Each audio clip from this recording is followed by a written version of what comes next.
Oh, la fameuse question. Hey, toi, t'aimerais faire quoi dans la vie? Rien de pire que ça.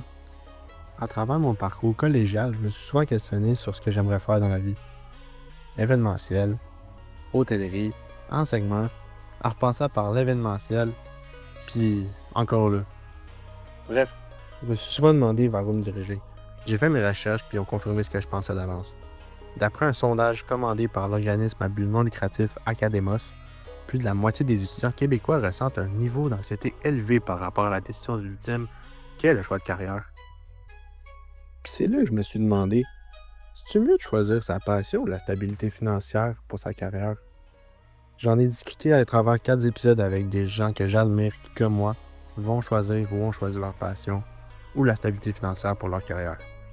Puis, à part de ça, là, je trouvais qu'il n'y avait pas beaucoup de podcasts qui avaient comme sujet l'avenir professionnel des jeunes Québécois. Alors, c'est mieux de choisir sa passion ou la stabilité financière? Aujourd'hui à l'émission, nous recevons l'aide pédagogique individuelle du Cégep Gérald Godin, Madame Sophie Hubert. Bonne écoute. Bonjour tout le monde, ici Jérémy Ladouceur. Bienvenue à ce nouvel épisode du J-Show, spécial passion, stabilité financière. Je suis de retour aujourd'hui avec une invitée qui se démarque des autres, que j'ai reçue à date dans la série. Je suis absolument à l'interviewer, même si c'est quelqu'un qui n'est pas nécessairement une personnalité connue. Désolé pour ça, là. Elle côtoie des jeunes qui, comme moi, ont souvent des doutes par rapport à leur avenir, puis sûrement d'entre vous aussi, mes auditeurs. Mais la vraie question, c'est, d'après elle, qu'est-ce qui est mieux? Choisir sa passion ou la stabilité financière? J'apprendrai à la connaître à vos côtés, moi aussi, pendant cette entrevue. Elle est actuellement aide pédagogique individuelle au Cégep Gérald Godin. Chers auditeurs du J-Show, veuillez accueillir sérieusement Mme Sophie Hubert. Comment ça va, Sophie? Salut Jay, ça va bien. Toi? Ça va super bien. Donc, je t'explique, je vais te poser des questions pour permettre à mes auditeurs de te connaître un peu plus. Puis, à la suite de ça, on va passer à des questions plus passion, stabilité financière. Puis, on va finir avec le classique des questions un peu random pour racheter du lousse puis rire un peu. Fait que je vais commencer en te demandant, toi qui conseilles le monde à propos de leur parcours scolaire, quel a été le tien, ton parcours scolaire dans le fond? Super question. Tu sais, j'ai toujours été une fille qui valorisait beaucoup la passion puis qui aime les arts de base. Fait que j'ai fait mon secondaire en concentration musique. J'ai joué de la guitare pendant 5 ans, puis ça s'est soldé sur un voyage de 17 jours en Espagne. Fait que c'était une expérience vraiment comme revigorante qui a permis de confirmer que je voulais que les arts continuent de faire partie de mon parcours. Ce qui a fait qu'au cégep, j'ai commencé un double deck en danse puis en sciences humaines. Le but, c'était de danser à l'extérieur de l'école puis d'en faire quelque chose de plus concret à l'école. Je me suis vite rendu compte que ça tuait un peu ma passion de suivre des cours puis d'être notée sur quelque chose que j'aimais faire à l'extérieur. Fait que je suis allée voir mon aide pédagogique individuelle à l'époque, puis j'ai décidé de finir juste sciences humaines. Ça a été un énorme deuil, mais ça m'a ouvert la voie de mon parcours professionnel aujourd'hui parce que ça m'a permis de réaliser que le bac en développement de carrière à l'UQAM, c'est quelque chose qui existait. Puis ça combinait ma passion pour la psycho, pour la compréhension de l'être humain, à des cours d'intervention de relations d'aide pour pouvoir sentir que je pouvais faire une différence auprès des autres. Puis suite à mon stage de bac, dans le fond, dans une école secondaire avec des conseillers d'orientation, j'ai poursuivi à la maîtrise parce que j'avais envie d'aider les jeunes à réaliser leurs rêves, puis de les aider à tracer leur chemin. Donc, après ma maîtrise, j'ai travaillé 4 ans comme conseillère d'orientation dans un carrefour jeunesse-emploi pour aider des jeunes éloignés du marché du travail à essayer de trouver leur voie, ce qui n'est pas toujours évident quand tu as juste un secondaire 2, par exemple. Fait qu'il fallait faire un peu des pieds et des mains pour essayer de trouver un chemin qui allait leur correspondre et qui allait leur permettre de vivre heureux avec assez d'argent pour survivre dans le monde actuel. Fait que c'est vraiment des belles rencontres qui m'ont poussé à développer mes compétences en relation. Puis par la suite, aide pédagogique individuelle, ça m'a frappé en pleine face quand j'étais au cégep moi-même, puis c'est là que je voulais retourner. Fait que ça fait maintenant 2 ans que je suis aide pédagogique à Gérald Godin, puis je continue de vouloir carburer à ce que les jeunes puissent vivre de leur passion. Très cool. Donc, on a une preuve que comme, tu sais, c'est pas nécessairement la passion qui va être ton choix de carrière, mais que en certaines manières, il y a quelque chose d'autre dans tes valeurs que tu vas pouvoir faire de ta job. Mais quand tu avais commencé ton double deck en danse puis en sciences humaines, c'était quoi l'élément déclencheur pendant ton deck en danse qui a fait OK, non, c'est fini, là? Hey, c'est une excellente question pour elle, puis c'est pas quelque chose que j'ai abordé souvent avec les gens. Fait que juste mise en contexte, dans le deck en danse, tu fais des cours plus de danse classique, fait que des cours de ballet, ce qui était très loin de mon background de danse initiale, où est-ce que j'étais plus dans la danse de rue, dans le hip-hop, dans le crump. Puis j'avais fait une troupe de compé en hip-hop, puis j'avais vraiment trippé au secondaire. Fait que je m'étais dit, hey, ben, le cégep en danse, c'est la vie. Puis j'ai réalisé que le monde de la danse, c'était un brin compétitif, que c'était pas toujours dans le respect, puis qu'il fallait comme suivre des standards assez précis si je voulais percer dans ce domaine-là. Puis je me suis dit que professionnellement, ça serait peut-être pas ma vibe. Écoute, on n'est peut-être pas fait tout pour notre passion. Puis tu sais, on dirait que tu sais, si tu veux finir dans cette carrière-là, il faut vraiment que tu mettes tout en jeu. Puis c'est des fois, tu sais, c'est ça que ça pousse à nos limites. Puis c'est pas nécessairement bon pour notre santé mentale aussi, là. Exact. Donc c'est bon. Pourrais-tu définir c'est quoi, dans le fond, une aide pédagogique individuelle en comparaison à, mettons, une conseillère d'orientation? Oui, absolument. Dans le fond, c'est deux rôles qui sont quand même très connexes. Il y en a un qui se situe plus dans le ici et maintenant, alors que l'autre vise à faire un état de situation qui est beaucoup plus large. Donc, l'aide pédagogique individuelle accompagne le jeune du milieu collégial dans son cheminement précis au moment où il est au cégep. Donc, ça veut dire qu'il a 2 ans de petit deck à faire, il veut allonger, rajouter un cours, enlever un cours. Donc, on est vraiment dans le ici et maintenant, à court terme, dans les 2 prochaines, 3 prochaines années. Comment est-ce que je peux me rendre à obtenir mon diplôme? C'est sûr que ça vient avec qu'est-ce que je vais faire par après, parce que si on a besoin de préalable universitaire, par exemple, pour être dans un certain domaine, ou si on se questionne pour changer de cégep, bien, l'aide pédagogique va quand même faire un petit regard sur est-ce que tu as tout ce qu'il faut. La conseillère d'orientation en contrepartie, je parle au féminin parce que c'est majoritairement féminin, mais quand même, il y a beaucoup d'hommes dans le domaine qu'on respecte. Mais les conseillers d'orientation, en général, visent à travailler avec le fonctionnement psychologique de la personne, ses conditions personnelles, puis les ressources de son milieu. Donc, on veut vraiment faire un inventaire de vue d'ensemble des valeurs, des intérêts, des aptitudes et traduire ça avec des conditions exigées sur le marché du travail. Donc, qu'est-ce que la personne veut faire pour vivre, combien d'argent est-ce qu'elle veut gagner, combien d'années est-ce qu'elle est prête à mettre aux études. Donc, c'est vraiment plus une vue d'ensemble avec des démarches beaucoup plus approfondies au niveau de l'interaction avec l'individu en avant de nous. On s'en va, je vais utiliser le terme creuser le bobo, de savoir, hey, qu'est-ce que tu veux faire pour être heureux, là? L'aide pédagogique individuelle, c'était comme ton meilleur ami qui est là pour passer à travers, tu sais, les moments plus difficiles. Puis le je sais c'est une drôle de comparaison, là, mais la conseillère d'orientation va être comme une genre de psychologue scolaire pour tes études, genre? Mettons que l'autre des psys serait pas d'accord avec la mention psychologue, mais qu'entre toi puis moi, je peux te dire qu'effectivement, souvent, ça amène des confidences puis des éléments sur des enjeux de valeur puis sur des cas qui sont quand même profonds. Je te cacherai pas qu'en tant qu'aide pédagogique individuelle, j'en reçois quand même, par exemple. Fait que malgré les différences, il y a quand même des c'est assez, Il y a beaucoup de similitudes, ouais. OK. Donc je l'ai mentionné au début, tu conseilles pour l'avenir, professionnel des jeunes. En tout cas, ça, c'est mon cas, tu m'as déjà conseillé, pour me rendre où après ça, après le cégep. C'est quoi le meilleur conseil qui t'a été donné lorsque tu étais au cégep ou n'importe pendant tes études, tant peut-être au secondaire, à l'université, c'est quoi le meilleur conseil qu'on t'a donné? Crime, c'est une méchante bonne question parce que je pense que des conseils, on en reçoit à gauche, à droite de tellement de monde. Puis j'ai envie de dire, le conseil viendra peut-être pas d'un humain que j'ai côtoyé, mais de la fameuse phrase je pense que c'est John Legend qui s'est fait dire, ils m'ont demandé ce que je voulais être quand j'étais plus vieux. J'ai dit heureux. Ils m'ont dit que j'avais pas compris la question. Moi, je leur ai dit qu'ils avaient pas compris la vie. Ça a été mon motif pendant comme tellement d'années dans mes études en orientation de dire, ben, on fait quoi dans la vie si c'est pas être heureux? Fait que c'est un conseil que je me suis décidée de suivre dans les chemins que j'allais tracer pour moi, mais aussi pour les autres. Puis est-ce que tu trouves justement, tu m'as fait, penser à quelque chose.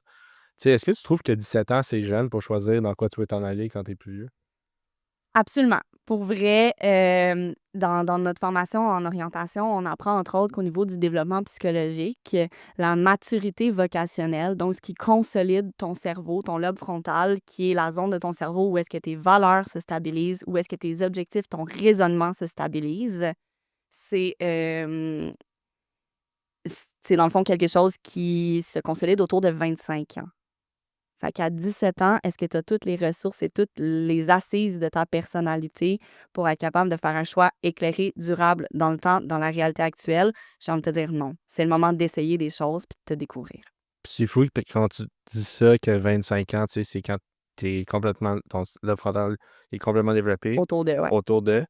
Puis c'est justement autour de cet âge-là que si, admettons, tu suis les normes pour compléter ton bac, c'est à l'âge que tu vas finir ton bac, si Exact. logiquement. Puis, tandis qu'à 17 ans, tu sors du secondaire, tu te fais pitcher dans le vide. C'est fou que tu passes de. On te tient par la main pendant 5, mais même plus que ça, pendant 12 ans, de la maternelle jusqu'à ton secondaire 5. Tu arrives au cégep, tu te fais pitcher dans le vide, puis c'est bon, essaie de voler tes propres ailes. Exact. Puis c'est comme si on t'avait pas donné le tutoriel avant pour apprendre comment voler, là. Ouais. Puis, ouais, moi, honnêtement, tu sais, c'est comme. Ça a été difficile de, comme, tu sais, dealer avec le changement de. OK, c'est sûr, tu as un peu plus de liberté quand tu arrives au cégep. Absolument. Puis c'est justement un problème parce que ma première année de cégep, je l'ai pas tellement pris au sérieux. Tu sais, ça a été quand même difficile à gérer. On parlait d'études puis tout ça. Je veux m'en aller plus à propos de ton travail actuel. C'est quoi la partie la plus difficile? Eh boy, j'ai envie de te dire, c'est quand les étudiants se heurtent à un objectif qui sera probablement pas réalisable dans le moment qu'ils avaient prévu que ce le soit. Fait que je pense qu'on est dans une société où est-ce qu'on veut que tout aille vite, initialement. Tu sais, on se fait dire, ben, faut que dans 2 ans, tu aies fini ton cégep, faut que tu rentres à l'université, faut que. Puis quand on vit des réalités, par exemple, échouer des cours, puis que ça nous amène à devoir prolonger notre parcours ou le remettre en question, j'accompagne tellement d'étudiants dans leur deuil d'un projet que je me dis, hey, faut qu'on réussisse à cultiver l'espoir à travers ça. Fait que c'est toujours des moments de remise en question pour être sûr que le chemin, il va se tracer pour vrai, mais il faut que la personne en soit consciente. Ça va juste être plus long. Je peux en témoigner, là. Il y a tellement de choses que je voulais faire. Honnêtement, je pense que j'ai changé de choix dans quoi je voulais m'en aller depuis que j'ai commencé le cégep ou même depuis que, que j'ai commencé mon secondaire. Tu sais, j'ai voulu être policier à un certain point, j'ai voulu m'en aller en hôtellerie. Là, j'ai déjà pensé au cinéma. Il y a des choses que t'aimes, mais ça veut pas nécessairement dire que tu vas aller en carrière là-dedans. Tu sais, t'es mieux de garder ça, tu sais, une passion pour pas détruire ta passion nécessairement. Parce que c'est justement quand tu vas commencer. J'ai déjà entendu certains témoignages de personnes qui sont parties travailler dans le domaine, qui ont toujours rêvé, puis que ça a fini que cette passion-là est devenue, tu sais, comme une obligation à faire, puis on finit par détester ça. Exact, c'est exactement ce qui m'est arrivé avec mon deck en danse. Tu sais, dans le fond, je dansais parce que j'avais le goût de le faire. Puis quand je me suis rendu compte que juste à l'école, ça impliquait des notes, ben professionnellement, ça allait être quoi? Ça allait tuer ma passion. Aujourd'hui, j'ai 32 ans puis je danse encore. Alors que si j'en avais fait une carrière pour elle, je suis pas certaine que je me serais attachée suffisamment longtemps. T'as parlé de policier, moi, j'ai envisagé architecture, j'ai envisagé prof. Fait que, tu sais, on en a tous des rêves, là. La question, c'est de savoir lequel va se concrétiser. Ouais. Puis, regarde, moi, je me souhaite le meilleur, tu sais, parce que Je te le souhaite j'ai aussi. toujours, comme pour ceux qui le savent pas, je m'en vais en communication à l'UQAM dès le mois de septembre. J'espère que je vais aimer ça. J'espère que d'ici 3 ans, je vais réécouter ça, puis je vais être comme. J'espère que je vais être comme Ah, j'ai fait le bon choix. Tu te fais une capsule temporelle. Ouais, c'est ça, exact. Donc là, on va passer au segment Vox Pop, le premier segment de ce type-là de la série. Donc, Sophie, juste pour t'expliquer, j'ai fait un Vox Pop. J'ai demandé à du monde de mon programme la semaine dernière, dans le fond, si eux, c'était plus important de choisir la passion ou la stabilité financière. Cool. Fait que, on écoute ça, puis on vous revient. Bonjour, aujourd'hui, je suis avec Juliane Grien. Félix. Philippe. Et Josiane. Fait que toi, qu'est-ce que tu veux faire plus tard dans la vie? En ce moment, il y a 2 carrières qui m'intéressent vraiment beaucoup. Il y a soit aller en médecine dentaire pour potentiellement devenir orthodontiste ou aller en architecture. Moi, je vais être photographe / vidéaste à mon compte. Je vais être directeur photo. Je veux faire des films. Puis, principalement, probablement des documentaires parce que le journaliste, ça m'intéresse. Mais j'aime beaucoup l'aspect créatif, l'image, les cadrages. Fait que je pense que j'irais plus de ce côté-là. Pour le moment, ma dernière folie, c'est que j'aurais envie de devenir prof d'histoire de l'art. Qu'est-ce qui est le plus important pour toi? La passion ou la stabilité financière? Honnêtement, c'est sûr que d'aller en médecine dentaire, ça rapporterait plus. Alors que architecture, c'est sûr que j'ai une grande passion pour l'art, pour le dessin, donc ça reviendrait rejoindre ce côté-là.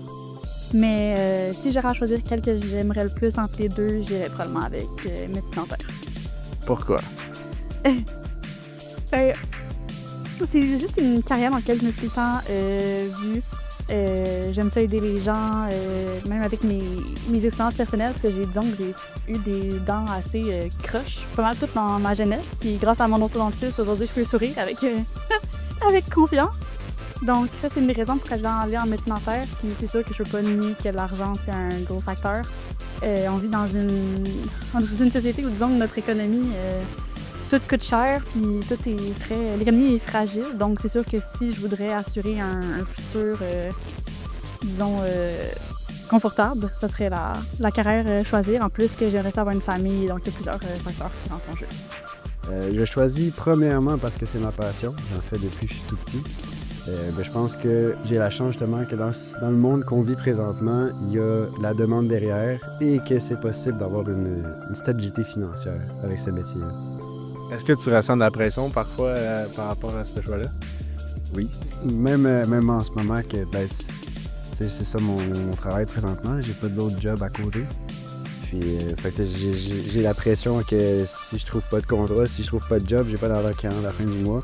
Fait que c'est ça. C'est comme de gros stress, là. Probablement plus pour la passion, honnêtement. Pour moi, je trouve que c'est important d'être heureux dans ce qu'on fait. Par contre, j'ai aussi choisi parce que je sais que si je pensais peut-être faire de la réalisation, mais je pense que direction photo, c'est plus stable parce que oui, il y a les films, mais tu peux aussi filmer n'importe quoi, qu'est-ce que tu vas filmer à la télévision, autant comme les affaires de sport, les games de hockey, les games de soccer, des émissions de télévision. Il y a plus d'opportunités que la réalisation.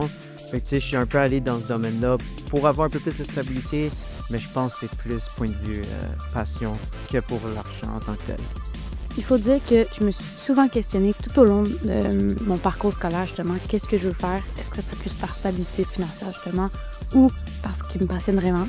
Entre autres, c'est pour ça que je suis arrivée en arts et communication, parce que j'ai dit, en sciences de la nature, je suis pas là pour être passionnée. Fait que c'est pour ça que j'ai changé totalement où est-ce que je m'en allais. Et maintenant, là, je me demandais, est-ce que je vais en organisation d'événements? Est-ce que je vais être professeur d'histoire de l'art ou même de français? Je me pose beaucoup de questions. C'est sûr que, me connaissant, je veux faire quelque chose de en lien avec ma passion. Alors, parce que sinon, je vais pas aimer ce que je fais. Puis c'est important pour moi, je me dis, on n'a qu'une vie, il faut suivre notre passion, ce qui nous donne envie de nous réveiller à chaque matin. Mais, je veux quand même pouvoir donner à ce que j'espère, avoir une famille plus tard. Je veux quand même pouvoir donner à cette famille-là un avenir. Fait que c'est sûr que... Puis pouvoir suivre aussi ce que j'ai envie, partir en voyage, faire des gros projets. Fait que je veux pouvoir avoir l'argent pour ça. Fait que c'est sûr que ça rentre quand même dans mon esprit de me dire, OK, peut-être que oui, je veux faire ça, être professeur ou quoi que ce soit, mais est-ce que... c'est quand même à bien y penser. Fait que je dirais que c'est moitié-moitié à décider. Parfait, bien merci. Donc, on remercie Juliane, Josiane, Félix et Philippe d'avoir participé à ce petit Vox Pop. J'espère que ils nous ont pas trop ennuyés. Moi, personnellement, je leur remercie d'avoir contribué à mon projet. Donc, Sophie, qu'est-ce que tu penses de la réponse? Ben, je trouve qu'on voit qu'ils se posent les bonnes questions, qu'ils réfléchissent, puis qu'ils essayent de se doter de versatilité aussi dans ce qu'ils choisissent. Donc, d'aller investiguer c'est quoi les possibilités professionnelles en arrière de ce qu'ils ont choisi, mais que le cœur, il est là, puis il parle. Fait que d'emblée, si on choisit quelque chose puis qu'on n'a pas le goût de le faire, je pense qu'on restera pas là longtemps. Fait que c'est important de voir les opportunités autour d'un choix, puis je vois que c'est les questions qui se posent. Fait que je suis contente d'entendre ça. Puis, dans chacune de leurs réponses, ils ont comme mêlé, ils ont vraiment, on dirait qu'il n'y a pas vraiment de choix ultime entre passion ou stabilité, surtout pour des étudiants en arts de communication, là. Parce qu'on sait tous que, on va pas sortir de l'université puis faire 100 000 par année, ultimement, chacun d'entre nous, là. Ça se peut que, admettons, un cas particulier, mais on va pas être une trentaine à sortir de l'université, faire 100 000 par année, puis après ça, s'acheter le char de l'année, puis...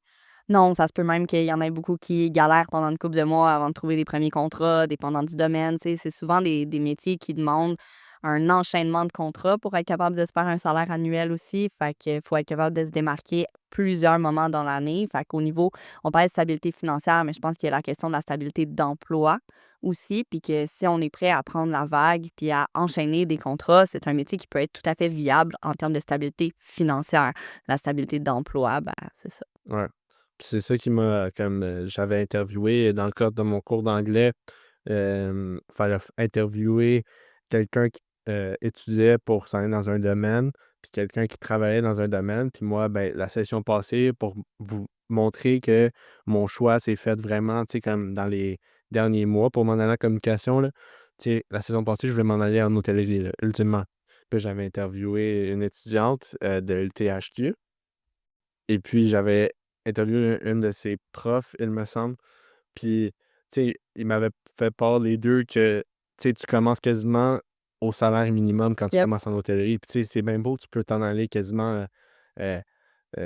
DG d'une compagnie ou, tu sais, tu peux Chef t'en de aller chef de resto, peu importe. resto, tu peux t'en aller, tu sais, gouverneur d'hôtel, Mhm. puis faire à peu près comme, dans les plus gros salaires, puis tu pouvais te rendre jusqu'à 400 000 par année. Dépendant du poste, absolument. C'est ça. Puis ça demande beaucoup de travail, par exemple, pour te rendre là si tu commences proche du salaire minimum. Fait que je me suis dit, ah, tu sais, c'est bien beau que tu vas peut-être finir, si tu continues, par faire, euh, par graver les échelons. Puis, tu sais, mais bon, ça va te demander beaucoup de temps parce que c'est ça qui m'ont fait part que, tu sais, un lobby d'hôtel, c'est tout le temps ouvert. Tu sais, ça peut être ouvert à Noël, au jour de l'an, à Pâques. Puis, tu sais, dans tes débuts, tu vas pas être comme, ah non, ça me tente pas de travailler cette journée-là. Tu sais, c'est comme tu vas être quasiment forcé. Puis, c'est peut-être ça qui va te pousser à continuer plus.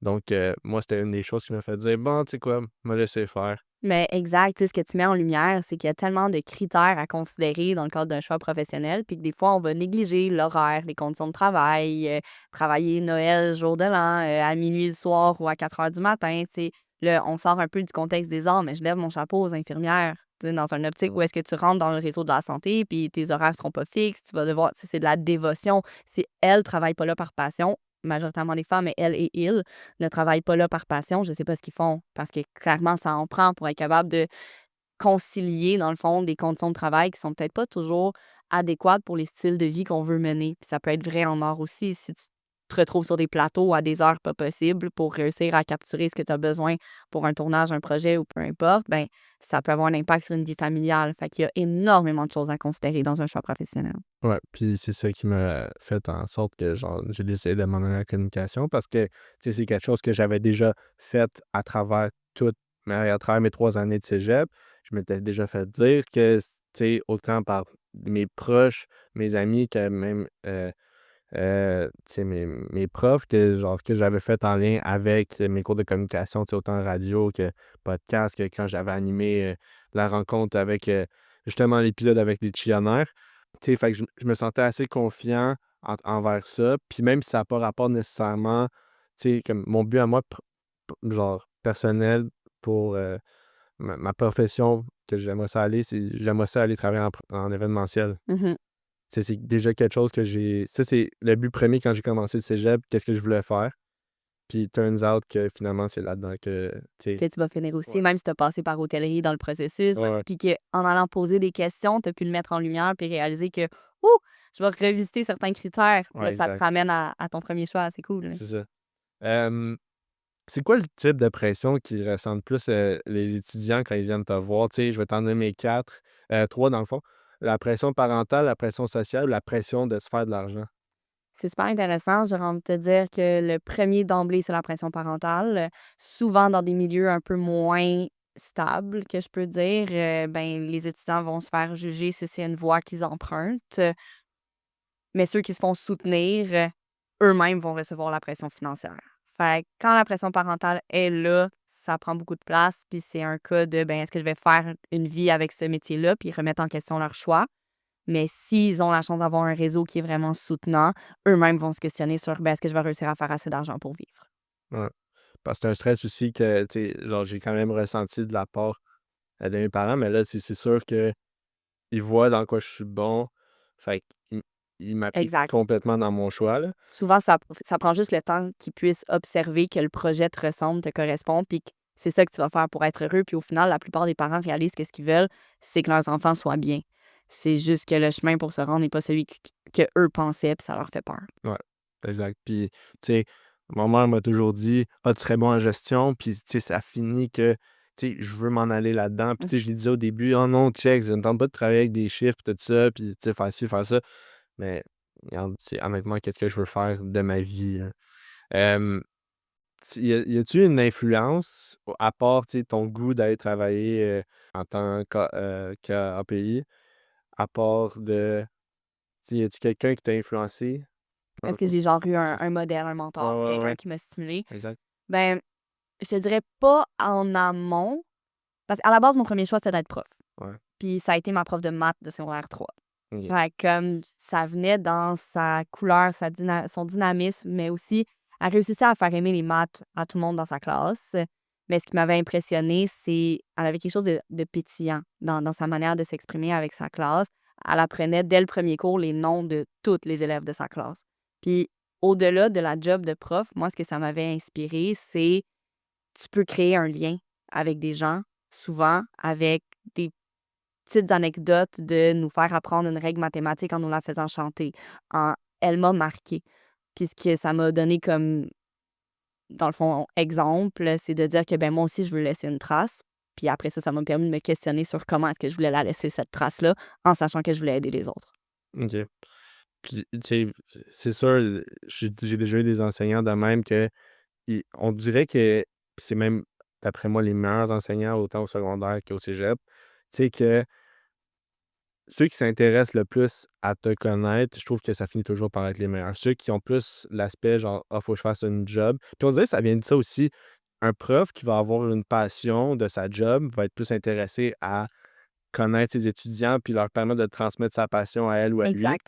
Tandis qu'un prof qui est là pour le salaire puis pour sa passion va être plus comme: «OK, genre toi» ou Il va faire son travail, puis ça va s'arrêter là. ouais, Fait que exact. souvent, ce qu'on peut observer, c'est que les gens qui font un travail par passion vont avoir plus de facilité à se faire aimer, apprécier, peu importe la job. La caissière à l'épicerie qui me salue et qui me dit bonjour, ben, est-ce qu'elle est contente d'avoir son petit salaire à la fin je dis petit parce que c'est pas les jobs les plus Ouais, payés, là, mais d'avoir son petit salaire à la fin de la semaine? Ben, peut-être. Mais peut-être aussi qu'elle veut étudier pour aller quelque part au service à la clientèle plus haut placé, puis qu'elle est en train de faire des premiers pas vers sa carrière pour vrai, puis que ça transparaît dans ce qu'elle nous donne dans son quotidien. Fait que je pense que si tu aimes ce que tu fais, ça va transparaître puis ça va te faire apprécier. Puis ce que tu fais juste pour le cash, ben souvent, tu vas être une personne peut-être moins pétillante dans ce que tu fais. non, exact.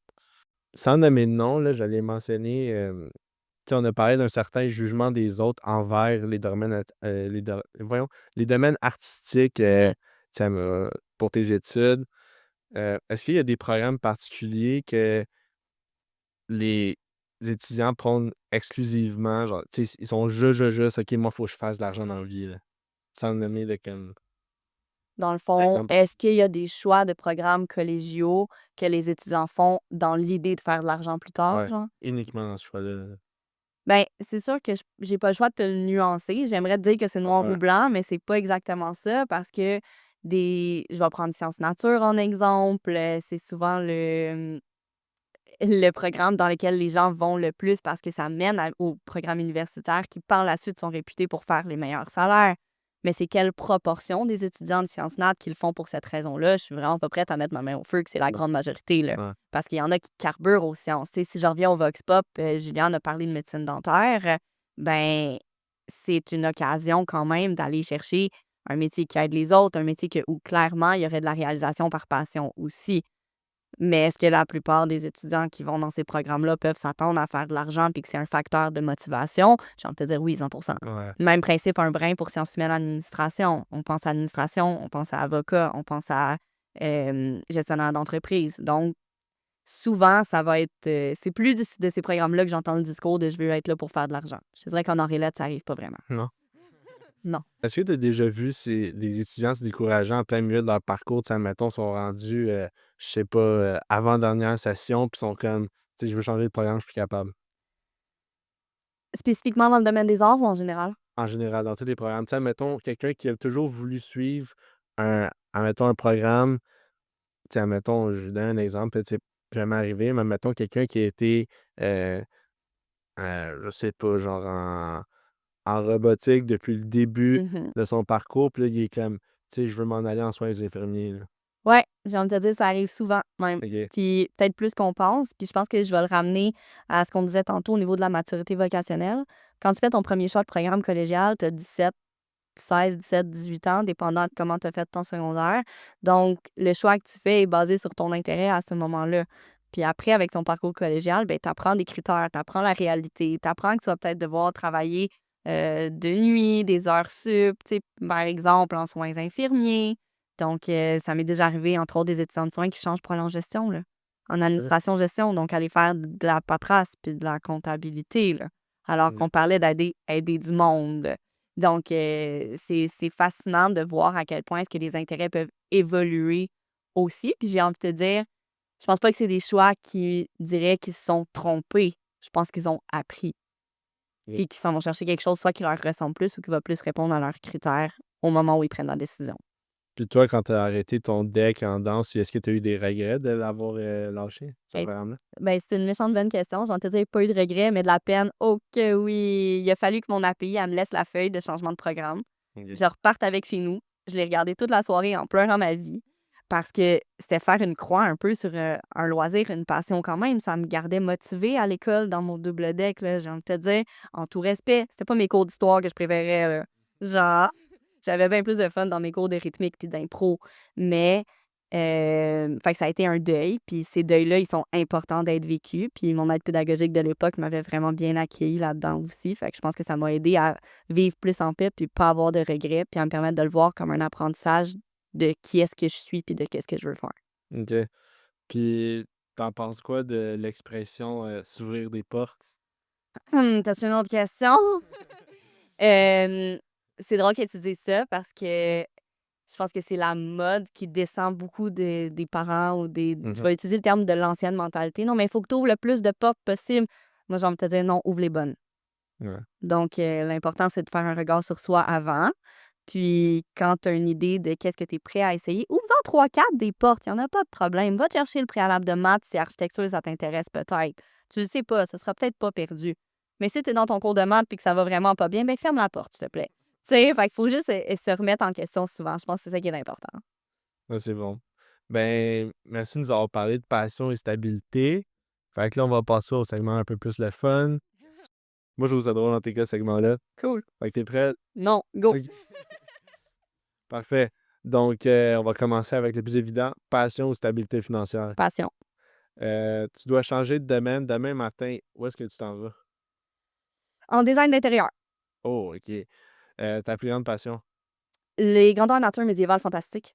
Oui, c'est vrai, je m'en souviens pendant La fête de la rentrée, ouais, ouais, exactement. exact. Euh, Est-ce que tu aimerais mieux monter les 4 étages du cégep à genoux ou à reculons? Oh my God. Honnêtement, non, juste pas assez drôle. OK. C'est quand même dangereux, là. Ouais, exact. Parce qu'à genoux, tu sais où est-ce que tu t'en vas, mais ça doit être long puis tu vas avoir mal à la fin, là. Mais comme. Mais de reculons- reculons, j'ai envie de dire, des fois, avancer à la veille, ça peut te permettre de découvrir des choses que tu n'aurais pas pensé. Là. Wow, OK. Est-ce que les étudiants devraient avoir le droit de prendre l'ascenseur? Sous semi-raison, oui, peut-être pas toutes. Genre, OK. juste pour pas que l'ascenseur pète trop souvent. OK. C'est bon. Aimer ta job pour ce que tu fais ou aimer ta job pour ce que tu gagnes? Pour ce que tu fais. Ah ouais? Ouais, 100%. Tu peux devenir une personnalité connue pour une année. Qui deviens-tu? Yo, ça, t'assumes que je connais des personnalités plus connues, genre. Ça va être n'importe qui, là, autant québécoise, américaine qu'internationale. Là. Non, je peux pas.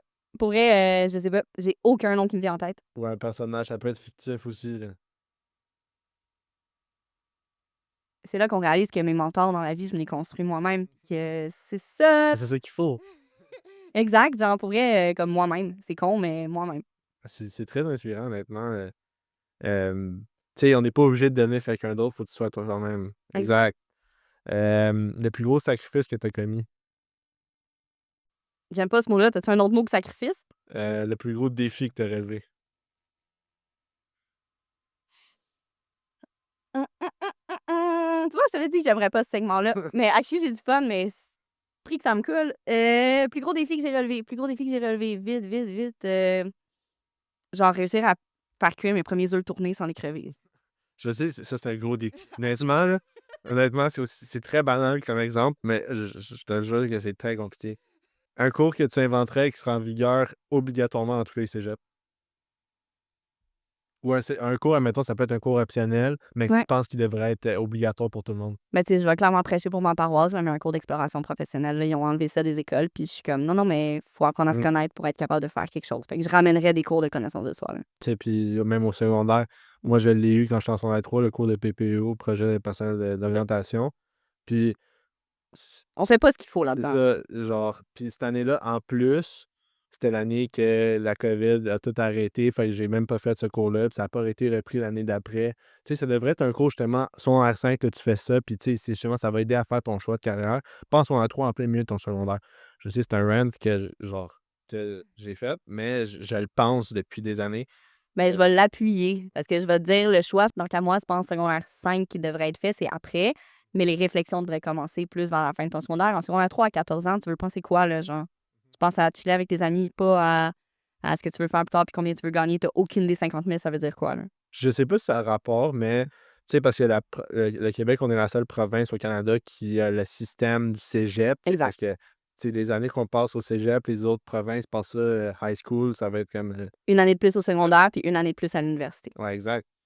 Tu sais, je sais pas si eux autres, ils ont ce stress en moins là, mais tu sais, des fois, peut-être revoir le système de l'éducation. Ben, non, mais c'est une excellente question. On Ouais. s'égare, là, mais pour vrai, j'aime ça parce que est-ce que tu vas être plus prêt à 18 ans en secondaire 6 de choisir ton bac ou est-ce que ton cégep va te permettre d'explorer des choses sans que ça te coûte 2000 $ par session? Ouais, il y a ça. On parlait de financière, là, fait que le cégep coûte quand même moins cher que l'uni. Ouais, il y a ça. Fait que j'en ai parlé un peu tantôt, là, mais t'as pas. Si tu nous parlais de ta prof de secondaire 3, inspiration, mais y a-tu d'autres choses? Y a-tu quelqu'un qui t'a toujours appuyé à travers ton parcours? C'est autant professionnel que scolaire? Crème, au risque d'avoir l'air seule au monde, j'ai envie de te dire que j'ai personne de marquant à chacune des étapes. Tu sais, souvent, on va penser à nos parents, souvent. Ouais, Oui, ils ont été là, c'est pas, j'ai pas eu des parents absents, puis t'es comme, ben vas-y, mais ils me disaient beaucoup, fais ce que tu veux. ouais. Fait que dans une optique de me supporter, ben des fois, je me sentais peut-être un petit peu laissée des vagues, là, à la dérive, c'est ça le mot que je cherchais, dans mes propres choix, mais ça m'a permis d'avoir confiance en moi, par exemple. Fait que s'il y a ça, j'ai envie de te dire que mes parents m'ont aidé à avoir confiance en moi. Mais c'est ça qu'il faut. Moi, honnêtement, c'est une des. Je pense que la réponse serait exactement la même, honnêtement. Ben merci, Sophie, d'être passée sur le J-Show spécial Passion, stabilité financière.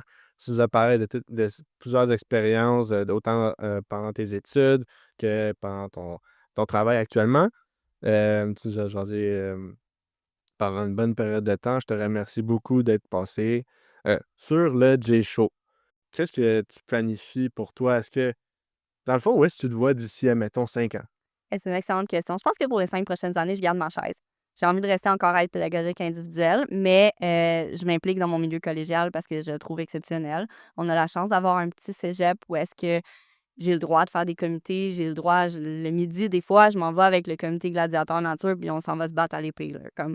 Fait que c'est quelque chose que j'aime, mais au fur et à mesure que je m'implique dans des comités, ça me permet de croire que peut-être que je resterai pas à pays tout le long de ma vie professionnelle, puis qu'un jour, peut-être, je vais vouloir plus de responsabilités. Mais GG, je pense que je vais rester là un petit bout. Ben merci.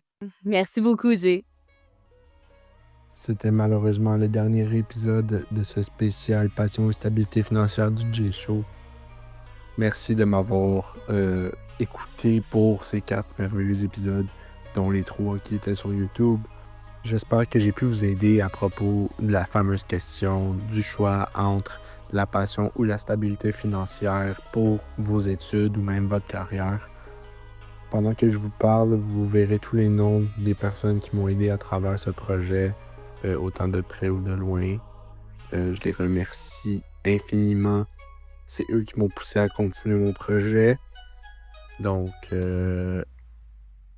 à la prochaine, chers auditeurs du J-Show. Ciao!